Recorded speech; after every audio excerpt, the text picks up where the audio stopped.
Hi, this is Antonia Dodge, and I want to welcome you to another presentation of PersonalityHacker ProfilerTools cousin functions, comparing and contrasting similar processes. In this presentation, we're going to talk about cognitive functions that are similar to each other and that we can sometimes get confused when we are profiling someone. When things feel like they could go either direction, somebody feels really balanced in something, or the way that their cognitive functions are showing up are making it difficult to basically tip the balance into one or the other direction. So we're going to talk a little bit about cousin functions, and then we're going to present a really powerful tool in order to create tiebreakers. And we're going to talk about what's called the polarities.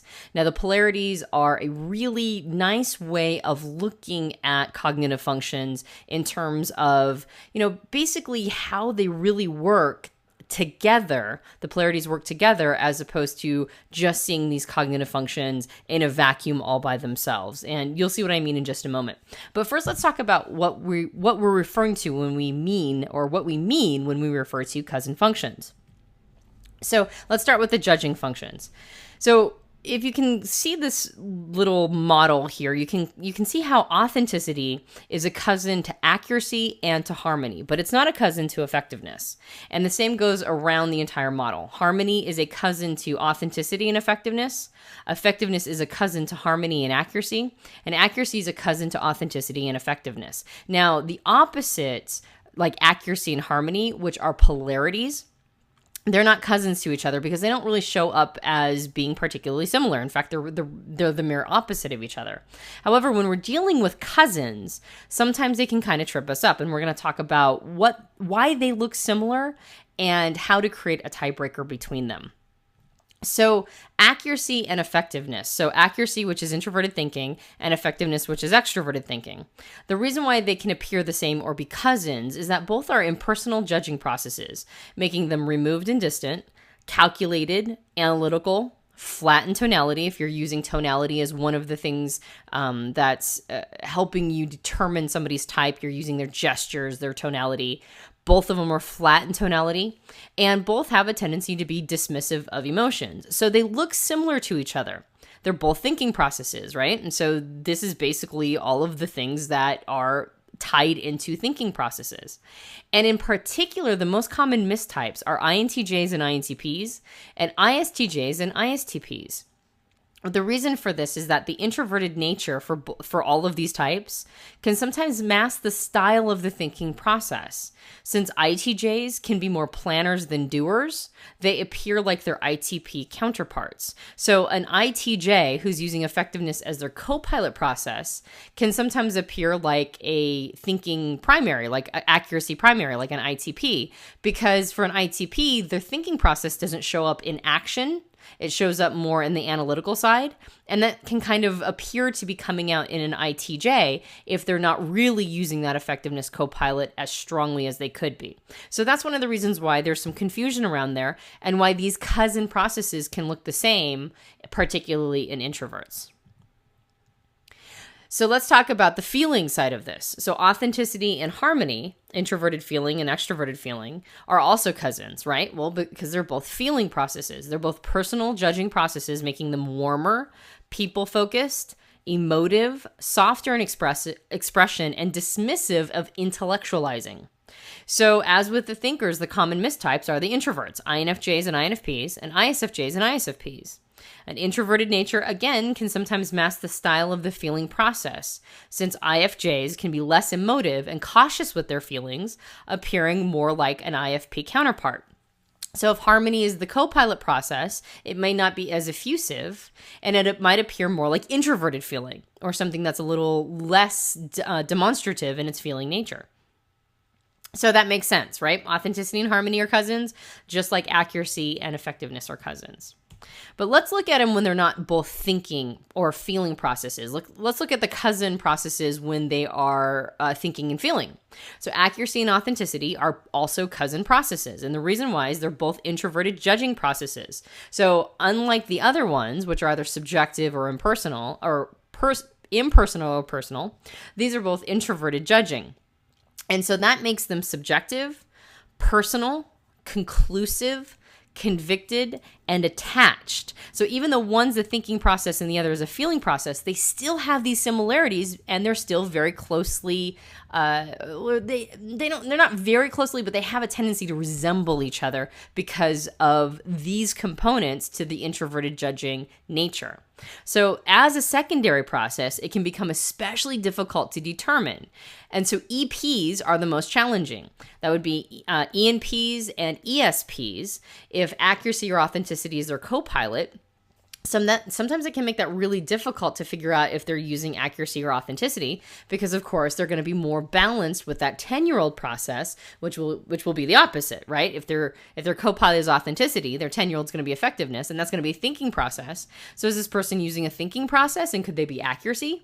You can really see how there's a lot of opportunities to get tripped up here when it's not a dominant function. However, the biggest asset when trying to determine the co-pilot process for an EP, when it comes to these introverted judging processes, is to become sensitive to polarities. The polarities being accuracy, harmony, and authenticity, effectiveness. So now we're going to talk about polarities, or we're going to talk about it in just a moment. So getting familiar with the way the polarities themselves look is a big help in trying to determine whether or not somebody's using accuracy or authenticity as their co-pilot. So really understanding not just what accuracy looks like in, say, an ESTP and authenticity looks like an ESFP, it's more getting familiar with what accuracy harmony looks like to an ESTP, right? That co-pilot 10-year-old dynamic. And then in an ESFP, it would be coming familiar with what authenticity effectiveness looks like in that co-pilot 10-year-old dynamic. So it's getting familiar with the polarities, and we're going to talk about those in just a moment. The same holds true for effectiveness and harmony. One's thinking and one's feeling, but they're both extroverted judging processes, which means that they're also going to have some similarities. They're both going to be considered objective. Now, I have like a little single quote around that because objectivity is up for argument, but compared to the introverted judging processes of accuracy and authenticity, which are very personal, these appear far more objective. They also have a tendency to be universal judgment processes. So if it applies to one thing, it's going to be less contextualized and apply to everything. They also tend to be more controlling. They have a tendency to be definitive. Once they come down on a conclusion, they're very definitive. And they tend to have a feeling about the obvious nature of how things should be. So when I use the word obvious, I mean more like common sense. Effectiveness and harmony people are more likely to think something is really obvious to everybody if it's obvious to them in the outer world. So again, it's as a secondary process that it becomes especially difficult to determine. So it's IJs that are the most challenging when it comes to trying to figure out effectiveness or harmony. And again, the biggest asset is to become sensitive to the polarities of accuracy, harmony, and authenticity, effectiveness. So that means in an IJ, let's take, for example, an INTJ or an INFJ, trying to determine which one they are. It's not just getting familiar with, say, harmony for the INFJ and effectiveness for the INTJ. It's more understanding how harmony and accuracy work for the INFJ versus effectiveness, authenticity for the INTJ. Getting really familiar with those polarities can help solve a lot of these really kind of tough nuts to crack, these tough cases. Really getting familiar with the polarities is a big help in trying to determine somebody's type if it feels like they're really sitting on the fence. So let's look at the polarities that I've been referring to. Accuracy, harmony, and authenticity, effectiveness. What do the polarities look like? Well, this is relatively new content right now, so this is something that I'm still working on. But this is a piece of information, or sort of something that PersonalityHacker has been working on for a couple years, and these are basically what we kind of have come up with about what the polarities are really seeking. Because especially when it comes to judging polarities, judging processes are the place where our idealism sits.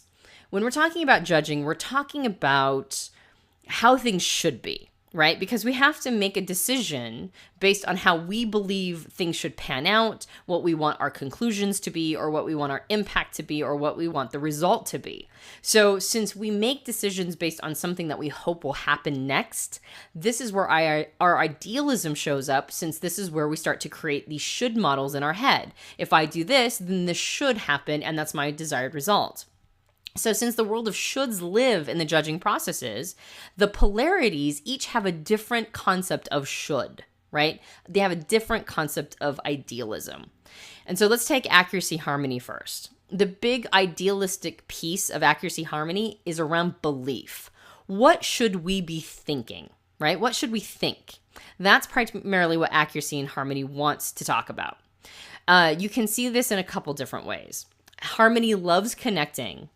And on some level, there was always been enjoyment of experiencing the same emotion at the same time. So when I talk about harmony here, I'm not just talking about people who have harmony as a driver or as a co-pilot. I'm talking about anybody who has harmony in the polarity of their car model. So that would be somebody who's leading with accuracy, or accuracy is their co-pilot. Harmony loves to connect. So it doesn't matter who you are. If you're either an FJ or a TP, on some level, there's always going to be an enjoyment of experiencing the same emotion at the same time. On the other side of the polarity, accuracy loves holding possession of knowledge. And on some level, there's always going to be a joy in being the teacher or the holder of information. So this wouldn't just be for TPs. This would also be for FJs. And you can kind of see that. Even in people who maybe don't identify with the role of teacher, I think of somebody who maybe like an ESFJ who's not really maybe seeing themselves as a teacher, but loves to be in the know and loves to be the first one with maybe like, the big news of who's moving or who's pregnant or who's, what's going on in the community. They love to be the person who's in the know first. So just like TPs will inside of them always have that harmony piece wanting them to share or experience the same emotion at the same time, all the FJs will also have the accuracy piece where they like to be holding possession of knowledge. Now, the harmony accuracy struggle, okay, so this is when you have sort of a push-pull relationship between these two sides of the polarities. Here's the struggle. I want to tell you the truth, but I don't want to lose you as an intimate. And alternatively, I want to have intimates, but not if the cost is pretending I believe something I don't. So obviously the first part of that is more of the harmony leading accuracy polarity, right? I want to tell you the truth, but I don't want to lose you as an intimate. And the second piece is the struggle that people who lead with accuracy and have harmony as that backseat polarity piece, that's the struggle that they have, is that they want to have those intimate relationships, but not if it means that they're going to pretend something that they don't actually believe. So again, there's idealism around the entire polarity. Their unconscious struggle, something that's not on the radar. Now that struggle that we just talked about, that's on their radar. This is very conscious for them. But the unconscious struggle is, what is truth? Is truth socially constructed? Or is it the thing that stays true even when no one believes it? So that's the unconscious struggle happening in all people who have harmony or accuracy as a polarity in their car model. And ultimately, the polarity is a push-pull relationship between information that can either kill or create real intimacy, and intimates that can get us closer or further from truth. All right, that's a mouthful, so I'm going to repeat that.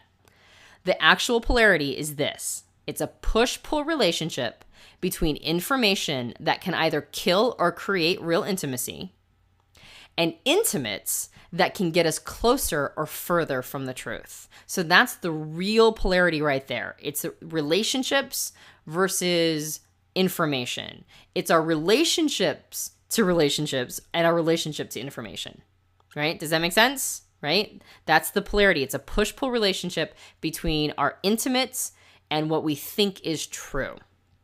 All right, so let's go to the other side. Let's talk about the polarity of authenticity of effectiveness. So the idealism around it is less about belief. It's not the same idealism as accuracy harmony. It's about behavior.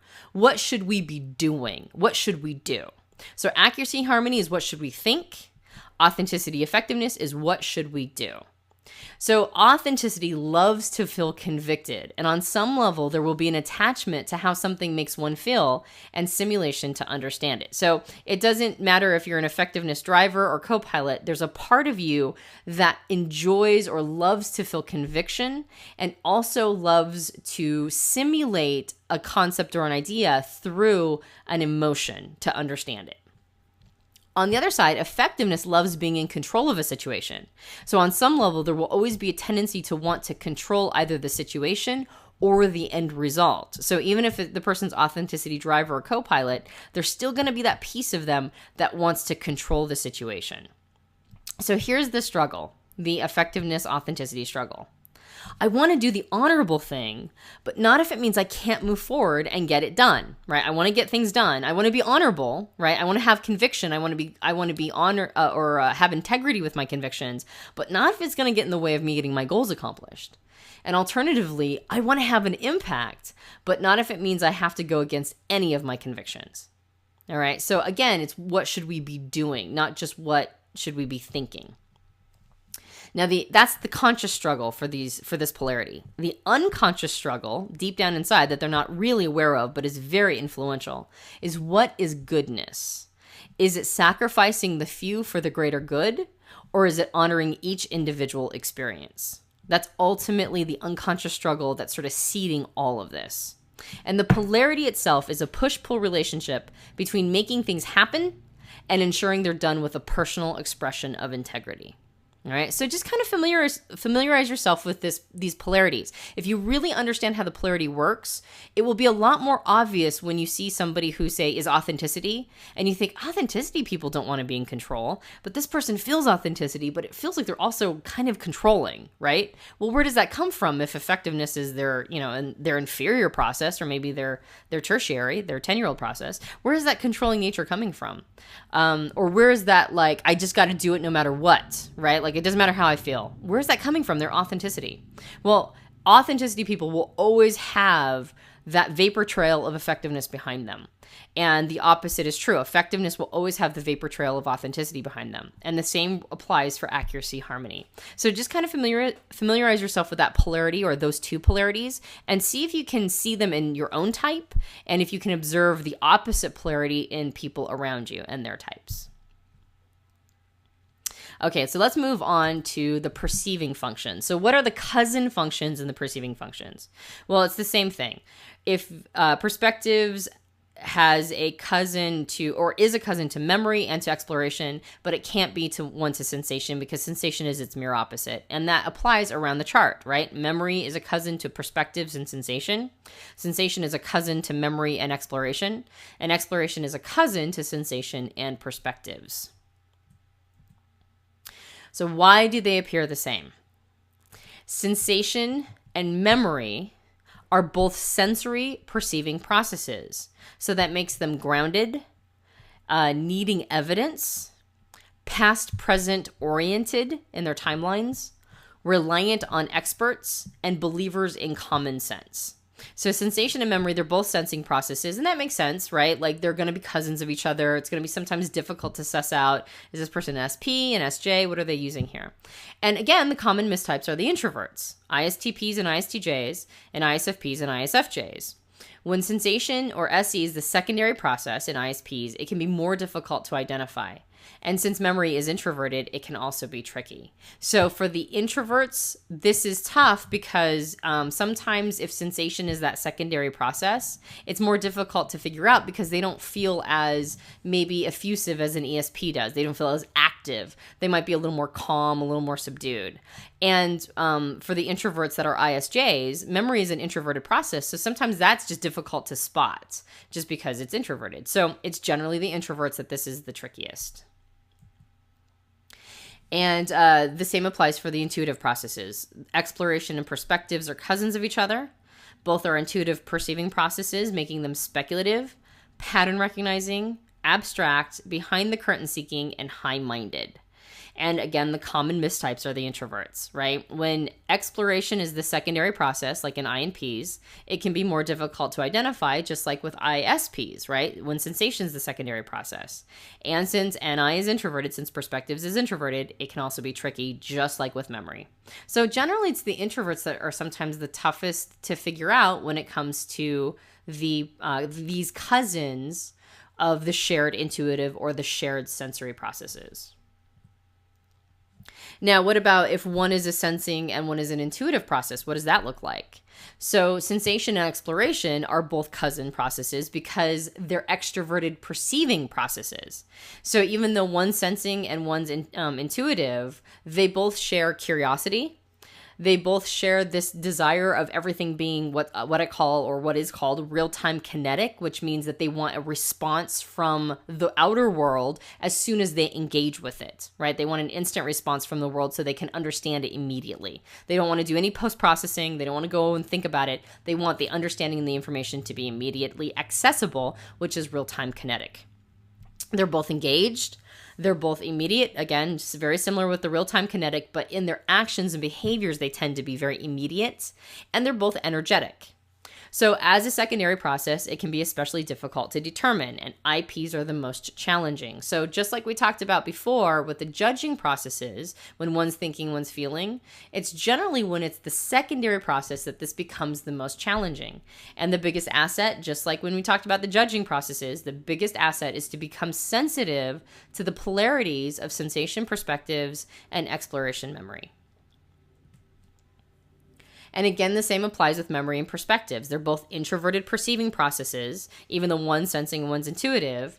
It makes them both contemplative, reflective, thoughtful, post-processing as opposed to real-time kinetic, and long in timelines. So the ways that these two are really similar is a lot of times in how they choose to process things. Even though one is processing based on captured information and memories taken in with their senses, and the other one is pattern recognizing, they're still thinking in long timelines. They're still contemplating the significance of this information as opposed to reacting or responding to it immediately like the extroverted perceiving processes do. Again, as a secondary process, it's especially difficult to determine. So EJs in this case are the most challenging. And the biggest asset, again, is to become sensitive to the polarities. So that makes sense. EJs, ESFJs, ENFJs, is this person using memory or are they using perspectives? And in ESFJ, it can be really tough to tell, especially since harmony is so engaging and wants to kind of come to your level. So wherever you're at, they're going to try to meet you there. So are they using sensing? Are they using intuition? Are they just reading my cues? What's going on here? Becoming sensitive to the polarities of how perspectives sensation works versus how memory exploration works is a huge help in trying to determine, is this ESFJ or is this an ENFJ? So again, the polarities are seeking different things. Now, unlike the judging polarities, it's not about idealism. Remember, these are perceiving. They're just understanding new information and taking in new information. So there's no sense of should statements here. There's a sense of what is. So the question is, what are the primary mechanisms or instruments that these perceiving processes are using in order to take in new information? For sensation perspectives, let's go with that polarity first. For sensation perspectives, it's the mind-body connection as their primary source of info gathering. So the focus is on the self, the individual. What is the significance of this information that I'm taking in through my senses or that I'm contemplating in my mind, right? That's the primary, like you're using yourself with sensation perspectives. You're using yourself as sort of the gauge, the thing to contrast with. The way to really understand everything else is by first filtering it through you as an individual instrument. Sensation loves adrenaline and sensory stimuli, so on some level, there will always be a desire for sensual or tactile interaction. So this includes even perspectives drivers. Even perspectives drivers, there's going to be on some level a desire for that sensual and tactile interaction. On the other side, perspectives loves diving into the unknown. So on some level, there will always be a desire for prediction and mind reading. So even if somebody's a sensation driver, there's still going to be a piece of them that wants to be able to predict, project, and be able to read in somebody else's mind. The sensation perspective struggle. This is the one, again, that's conscious, that is on the radar. I need solid evidence, but not if it means I forget what my gut tells me. So that's generally the sensation drivers. I need solid evidence. I need information right in front of me, but not if it means I forget what my gut tells me. And alternatively, I want to visit the esoteric, but not if it means I have to ignore evidence in front of me. So it's that push-pull relationship between, like, quote unquote reality here now, the material concrete realm, and the abstract esoteric, maybe more solipsistic realm. It's sort of the struggle between those two parts that really sort of creates the tension and all of the influences in this polarity. Now, the unconscious struggle is, what is the most important voice? Can I be in touch with the mystic and the physical at the same time? Can I know and not know at the same time? Now, the polarity itself is a push-pull relationship between things that can be known through direct experience and things that can be known without direct experience. Right? That's what the polarity is all about. What can I know with the direct experience and what can be known without direct experience? And that's why the self is the instrument. Now, on the other side, the other polarity, which is memory exploration, the instrument or the thing that is being used to information gather is the world around us. This includes the introvert, by the way, the introverted sensing process of memory. It's the world around us. And so the focus isn't so much on the self as an instrument, but the outer world as establishment or infrastructure. It tells us, it gives us a starting point for how things are and should be, not should in a judging sense of what we project, what we'd like to see the world in idealistic terms, but, what is the world around us? What is actually happening? So memory loves security and to be right, not morally, not like maybe authenticity and accuracy, but more in a methodical way. Like, is this the right way to do something? Does B come after A and does C come after B? That's sort of the right way of doing the alphabet. So memory on some level loves security and to be right methodically. So on some level, there's always going to be a desire for certainty, all right? Even if you're an exploration driver or exploration co-pilot, on some level, there's going to be a desire for certainty and doing things right. Now, on the other side of the spectrum, exploration loves novelty and being the first. So on some level, there will always be a desire to create something new to the planet. And this includes memory drivers and co-pilots. You can see that memory drivers can be very creative artistically, maybe with crafts or maybe with models or whatever it is. There's always going to be a desire for bringing something new to the planet. Now, the memory exploration struggle, the one that's conscious, is I need the safety that comes from routine and predictability, but not if it means I get bored. Now, that doesn't mean that's not the same thing as being boring to other people. It means me. I want enough ability to create so I don't get bored. And alternatively, I need novelty and new procedure. Obviously, this is exploration, but not if it's unsustainable. So that's part of that push-pull relationship. That's part of the conscious struggle. How do I create new precedents without, destroying what we have and then having no sustainability for this new model? Now, the unconscious struggle, the one that is influencing so much, but maybe not on the conscious radar of a memory exploration person, is how much change is right. Should we create standards or should we perpetually innovate? Will this system allow for me? What if it stops supporting me? All right. So what if we do too much creation, right? Like if we implement too much change, will the system support it? And if we don't change anything, will the system support that or will it collapse under its own weight? So that's the unconscious struggle. How much change is the right amount of change?